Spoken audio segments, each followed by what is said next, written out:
Welcome to another episode of Whitetail Rendezvous, coming to you 6 days a week as we interview whitetail experts and hear their traditions and personal stories of the hunt. Learn more about the latest gear, discover proven tips, and the latest strategies so you can make your next hunt a success. Now, here's your host, Bruce Hutchin. As host to Whitetail Rendezvous, I want to say thank you. Thank you for almost 100,000 iTunes downloads. Thank you to the 300 guests who've been on the show. And thank you to over 30,000 followers on social media. Couldn't do this show without every single one of you. And secondly, sometimes the sound quality isn't radio quality, isn't recording room quality. It is what it is. People might be in a tree stand, a box blind. They might be sitting in their pickup truck on a hillside, or they might be traveling to and from a blind or home from work. They're all over. And because of that, sometimes the quality isn't what you would expect or would have hoped for.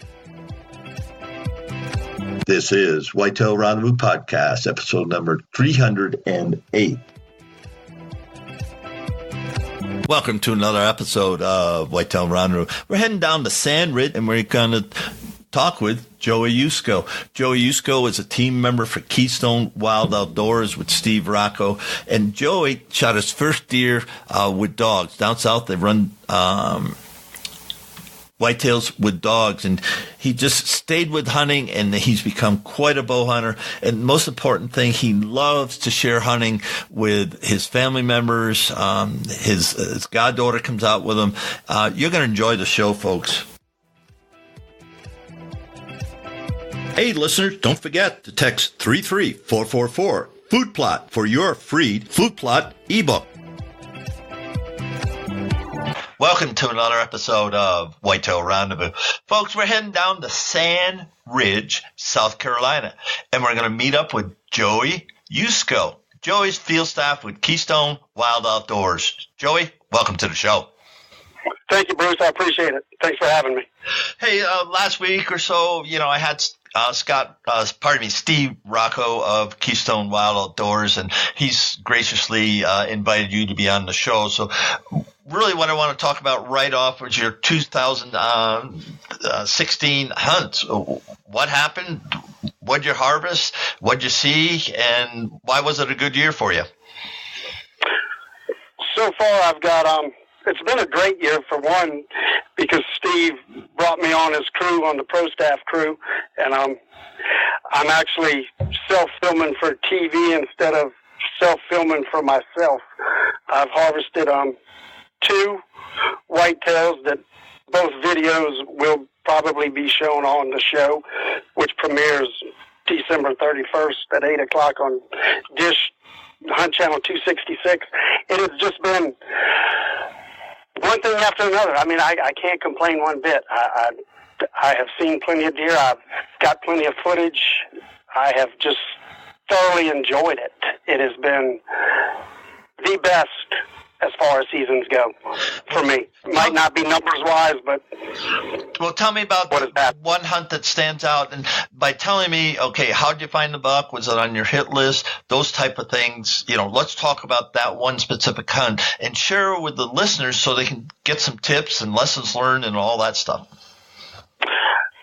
The buck that I harvested, it's a funny story because me and Steve were talking about it on Sunday night when I got off work. I told him I had a cow horn that was running the does during the rut this year, and he was just running them ragged. I said, if I get an opportunity to take him in the morning, I'm going to take him out because I've let him walk too many times. He's just wearing the does out. Just so happened, script work, Monday morning comes, I hit the grunt call, bleat call, and everything worked out just like we had talked about Sunday night, it right to the end. And then I really can't tell you how it ends, or I tell you the show. So I can just say that it fell in line with what we talked about Sunday. It fell right over into Monday. So when you start with a plan, I can say, take that plan into the next day and don't stray from the plan.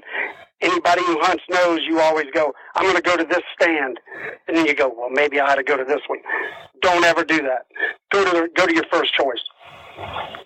it will always pay off. It'll pay off big dividends in the long run. Don't second guess yourself, basically. How do I pick that stand? I wake up, I get 10 stands I can hunt, look at the wind. Okay, now I got 5 stands. How do I decide which of those 5 stands I can hunt? Because the wind's right. Okay, let's take that variable out. So the wind's right. I got 5 stands. How do I decide which of the 5 stands to hunt? I have cameras on all my stands. I check my trail cams 1 time a week, and I go by where I got the most daylight picks at. And you mentioned the wind. I don't play the wind during the rut. I want the wind to be wrong. I want it to be blowing into their bedding area.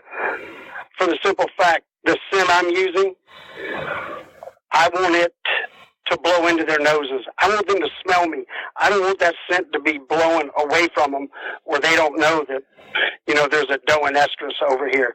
I want it to be blowing into their nose so they smell that doe and heat that I have out versus playing the wind, which is always in your face or away from their bedding area. I want it directly into their bedding area. I'm totally opposite from most hunters. Well, that's interesting. Let's say right there, and let's camp on that. Now, I'm going to ask you what type of product you use, and do you use ozonics, a scent crusher? I do use scent crusher. I do not use ozonics. I use all types of field sprays, anything earthy.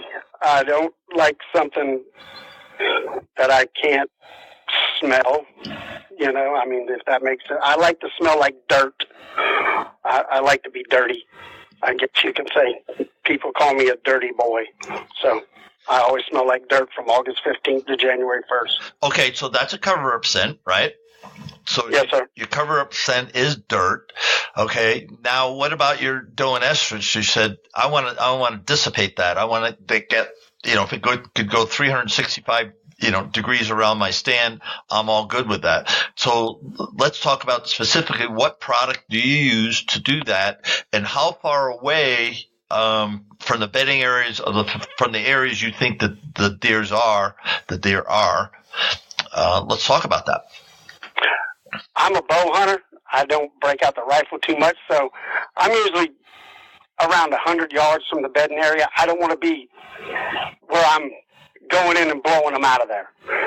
So I'm going to set my stands up accordingly to where I've hunted these clubs that I'm on for 15 and 20 years.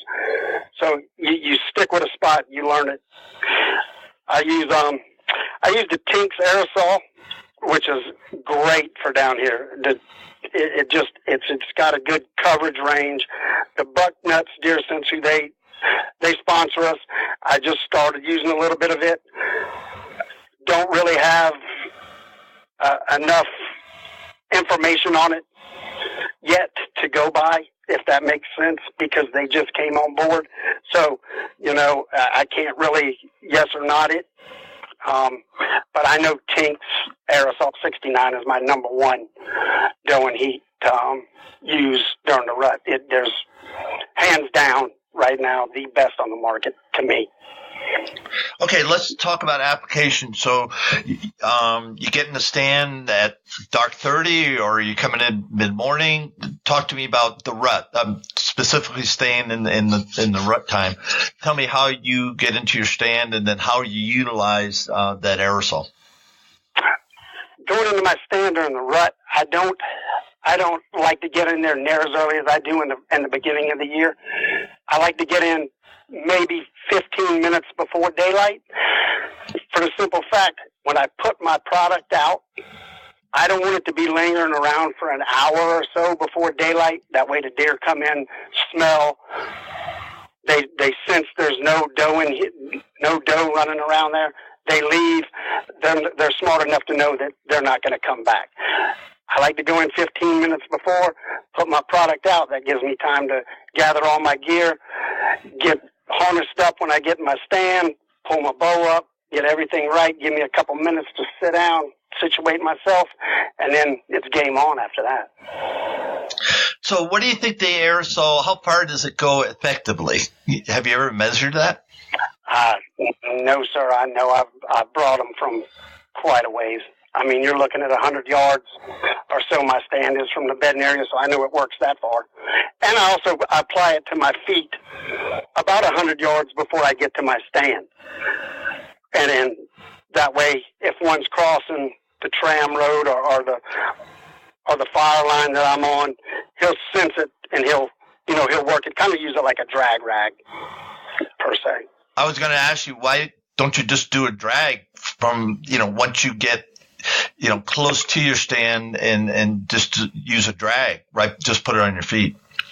I've never been a drag rag type of guy. I like to apply it to my boots, and that way I know it's there, and it also follows me into the stand. I've never been one to use a drag rag, really. I guess I'm old school. Well, apply it to my boots and go. Yeah, and I'm 70 years old, and there's some stands, because I know how it's situated in the trails, blah blah blah blah, that I always use a drag on that one stand, and I've had bucks just put their nose down during the rut, and they'll come they'll come right to my stand, and I hang that in front of my stand, probably 30 yards. I'm just thinking 30 yards. No more than 50, because I don't want them to go out 50 yards, but 30 yards, and then they'll come right up and sniff that, and then, if I want to shoot them, if I want to harvest them, I can go ahead and do that. So that's a technique that's worked for me. And I have, trapper friends that put felt pads on their boots, and actually they put scent on that, and they have that on their boots when they're trapping. So there's a lot of different ways to do it, listeners, but just think about it. And then so you get an aerosol, so you spray it for a 2-second sequence, 3 seconds, 5 seconds, empty the can. I usually give it about 3 squirts about every 15 to 20 minutes. And I'll hit a bleak can to go along with it. I always carry calls with me. I like to call. So I'm not one that carries calls and doesn't use them. I like, if I'm going to use the aerosol, I'm going to use the bleak call.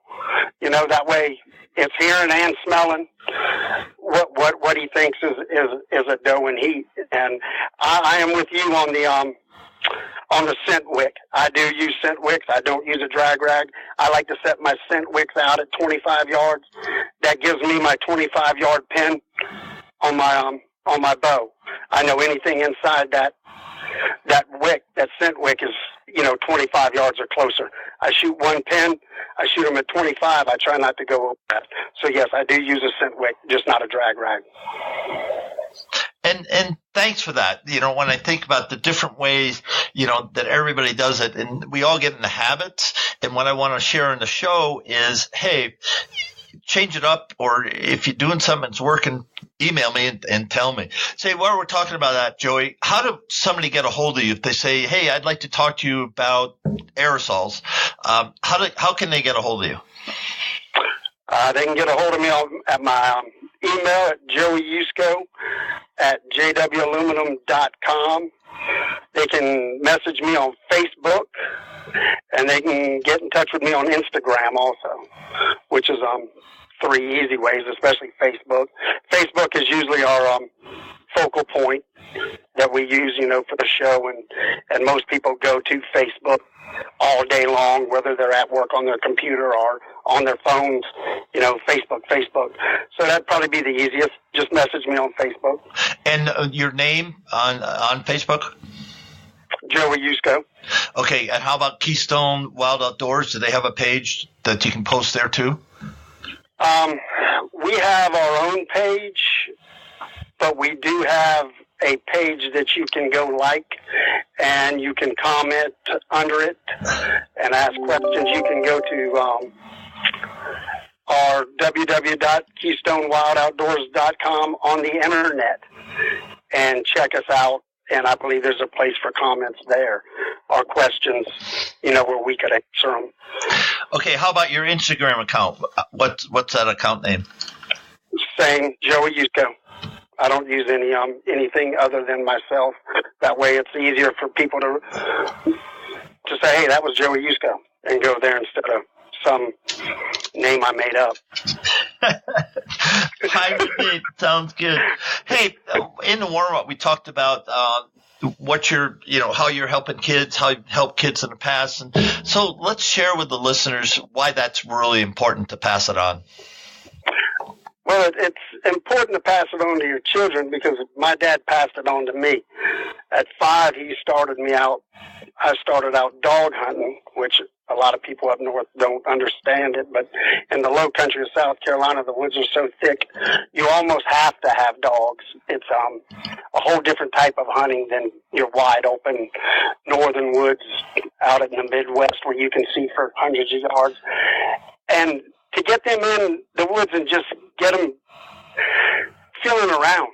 I mean, I did the Field of Dreams turkey hunt 2 years in a row with kids with cancer and diabetes. And to have these 8, 10, 12-year-old kids for 2 days, taking them out and calling birds into them and just watching the expressions on their face. They never knew that a gobbler was that pretty. Or you take them deer hunting, they never knew that deer played like they do. I mean, fawns play just like kids play. And it gives them an idea on something besides a computer, They might go to the computer instead of playing a game. They hit up whitetail deer hunting, turkey hunting. It gives them a feel for something besides their own life, an outlook on maybe somewhere they want to go later on, like I did. And you sent in your bio picture, you sent a young lady sitting below you. What's the story there? That's my goddaughter, Katie Kaysen. She's getting ready to turn 21. She is in college, and she's going to be an RN. And I met her daddy about 27 years ago when I started work at the plant. And she came along, and I just kind of took her under my wings, and I don't have kids, so she is my kid. And I got her daddy into bow hunting, and then got her into bow hunting, and I love to take her. I love to put her on deer. I love to watch her expressions. I love to listen to her stories. I love for her to have stories to tell. So it's nice to have a double set where I can take her and set her below me and film her and chew the fat for 4 hours without no interruptions from anybody. Just me and her. Wow, that's awesome. What's her first name again, please? Katie. K-A-T-T-Y? K-A-T-I-E. Kaysen. C-A-S-O-N. Well, thanks for sharing that, and that is important. Let's take a few moments now, and let's talk about what you do as a pro staffer. People ask me all the time, Bruce, I want to be a pro staffer. How do I do it? And I like to have guests just share what you did to become a member of Keystone Wild Outdoors. It actually started, I guess, when I was 5, you could say. I mean, I've always been an outdoor type of kid, and to this day I live in the woods, so I'm always outside. A knowledge of the woods to be a pro staffer is one of the biggest things on your resume, to understand what goes on in any kind of the deer environment, your turkey environment, how it works. Everybody's got their own philosophy on what brings them in, what doesn't. I'm one to always go outside the box, man. I'm not one to follow somebody else's lead. I like to try things on my own. And to be a pro staffer, I think that you need to go outside the box and try to grasp things on your own instead of watching a show and trying to develop your habits that way. It's easier to watch them and not harvest everyone and get to know the species that you're hunting to become a good pro staffer. You want to know the animal, how he reacts, how he's not going to react. Every hunt's different. Every camera move is different. You're never going to do the same thing all the time. Some people might. I don't. I'm always changing direction. Like the wind. Everybody plays the wind. I don't. So that's one thing different about me than probably anybody else. Go outside the box. That's and stay focused on what you want in life. It took me a long time to get to where I'm at. I'm 48. It's work every day. And one day you get a break if you stay true to what you're doing. Don't stray. Don't let somebody pull you away from what you love and try to lead you in a different direction. Do what you do and do it to the best of your ability. And sooner or later, somebody will notice you. And that's what happened with me. Well, how did you meet Steve Rocco? I got on the pro staff for Wind Pro, and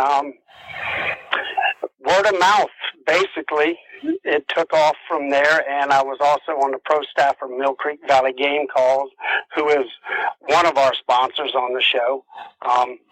Sean Kachi owns Mill Creek Valley Game Calls. I worked for him, and it's just word of mouth that travels through people. You know, if you're true and you're honest and you represent a company the way that you need to, your name travels. Whereas, if you don't, then you're going to get swept under the rug. You stay on that straight and narrow, and you do the right things. And this guy tells that guy, who tells that guy, who tells this guy, just like any other branch of business. Thanks for sharing that. Listeners, heed to what Joey's saying.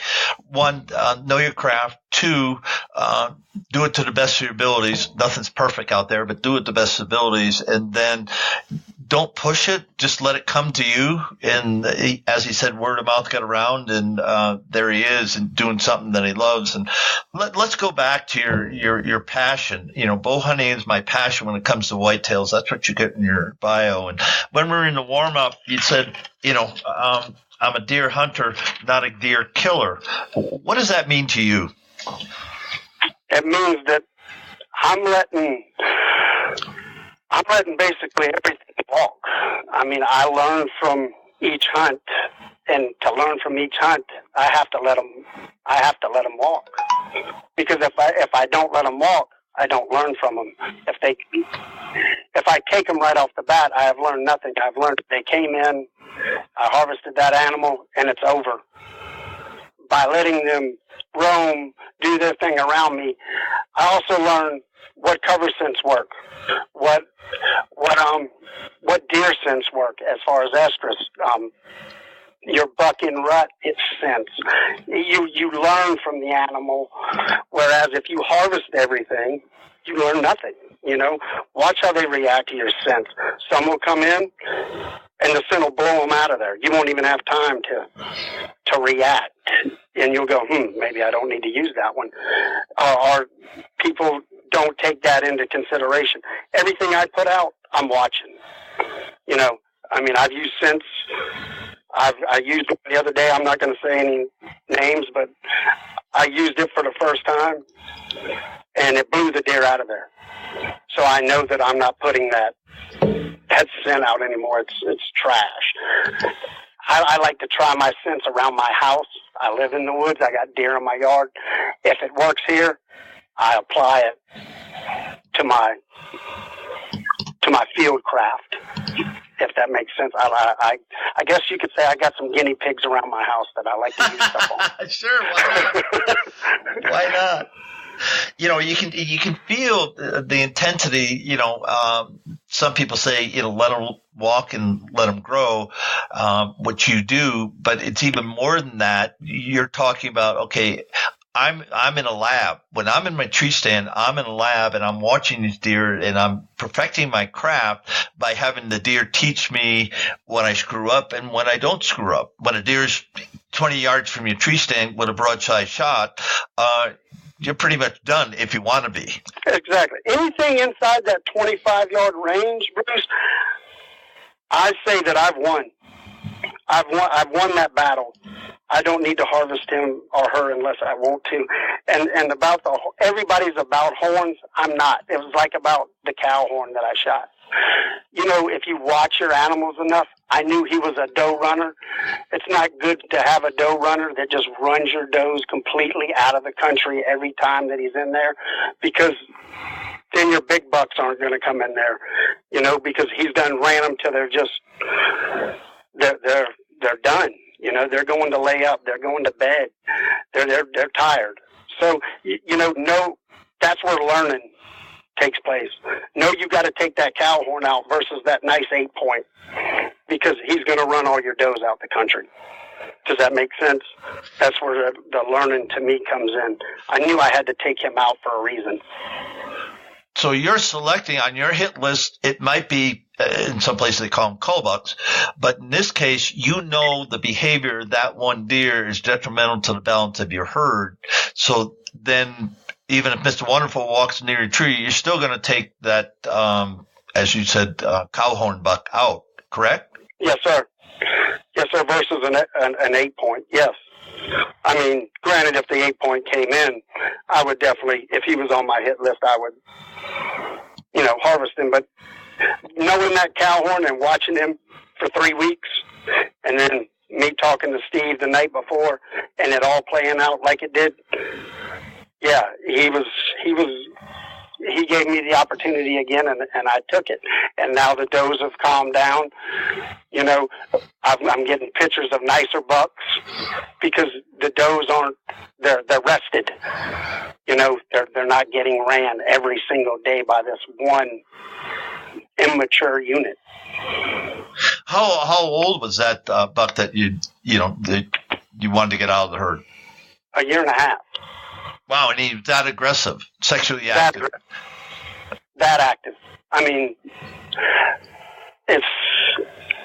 I guess it's the nature of the beast sometimes when you can run them out the country and you don't have any pressure, you pretty much do what you want. He felt like he was the dominant buck. No, I was going to ask you that. Good choice of words. Now, in the area, it's going to be more bucks. Why don't they, a teenager, because this kid's a mere pup. So a teenager or somebody else come in and kick his butt and tell him, you're out of here, buddy. Why didn't that happen? No telling. I mean, they might not could have caught him. He was fast. He did his work and left.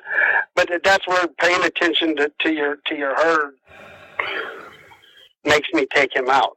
It makes me take it out versus the nice 8 that I want to breed these does instead of this cow horn that is just wearing them out. It's time for him to go. Pay attention. Don't shoot everything. Don't think that the sport is all about horns when it's not. It's about paying attention to your herd and what's balanced between them. I like that. And we're at the time of the show. You get a minute or two here for shout-outs, and then we're going to wrap the show.